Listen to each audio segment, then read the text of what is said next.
A Monster Calls by Patrick Ness. The rest of the second tale. Connor whirled round. The parson? Yes, said the monster. I flung his roof into the dell below and knocked down every wall of his house with my fists. The parson's house was still before them, and Connor saw the yew tree next to it awaken into the monster and set ferociously on the parsonage.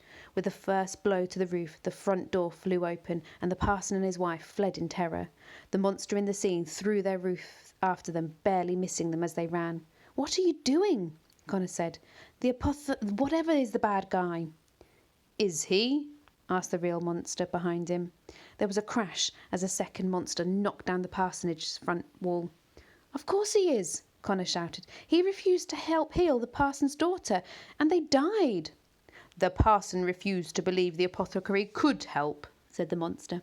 "When the times were easy, the parson nearly destroyed the apothecary, but when the going grew tough, he was willing to throw aside every belief if it would save his daughters." "So," said Connor, "so would anyone, so would everyone. What did you expect him to do?" "I expected him to give the apothecary the yew tree when the apothecary first asked." This stopped Connor. There were further crashes from the parsonage as another wall fell. "You'd have let yourself be killed." "I am far more than just one tree," the monster said. "But yes, I would have let the yew tree be chopped down. It would have saved the parson's daughter and many, many others besides." "But it would have killed the yew tree and made him rich," Connor yelled. "He was evil." "He was greedy and rude and bitter, but he was still a healer. The parson, though, what was he? He was nothing. Belief is half of all healing. Belief is in the cure, belief in the future that awaits.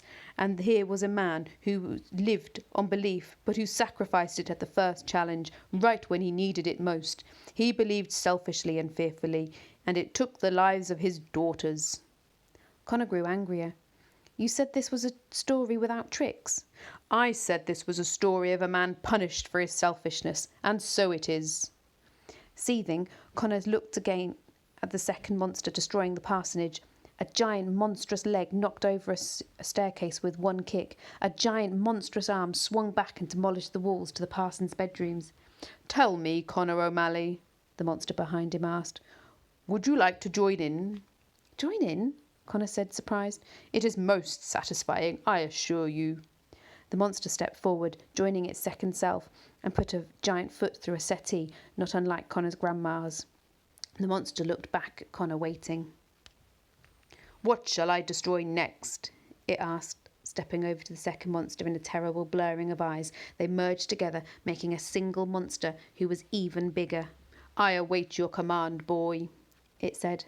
Connor could feel his breathing growing heavy again. His heart was racing, and that feverish feeling that had come over him once more. He waited a long moment. Then he said, "Knock over the fireplace."